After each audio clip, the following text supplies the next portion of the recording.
লকডাউনে বেশ গাড়ি ঘোড়া কম চলতেছে। আমি আমার কাজে বের হয়েছি, আমি ডাক্তার কাছে যাব। আতঙ্ক তো স্বাভাবিক একটু একটু থাকবেই, একটু না একটু ভয় থাকবেই। তারপরেও বের হতে হবে, কাজ করতে হবে, চলতে হবে। আজকে এখানে সব কিছু স্বাভাবিক আছে।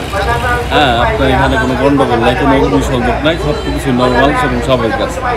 ভাড়া স্বাভাবিকই আছে, ছাত্র ভাড়া সাধারণত যেরকম হয় ওরকমই যাচ্ছে আর কি। লকডাউন ঘিরে চাঞ্চল্য সব স্বাভাবিক আছে, গাড়ি ঠিক মতো চলতেছে, যাত্রী হয়রানি হচ্ছে না, প্লাস আপনার হলো যাত্রী ভাড়াও স্বাভাবিক। এই আন্দোলনকে কেন্দ্র করে এখনো আপনার কোনো করা হচ্ছে না, মানে আমরা যে ভাড়াটা সব কিছু স্বাভাবিক আছে। আর যে ভাড়াটা ওটা আমরা নির্দিষ্টভাবে রাখছি, আর কোথাও কোনো গ্যাঞ্জাম বা কোনো সমস্যা হতেছে না। আপনার বাস চলাচল সব কিছু স্বাভাবিক আছে।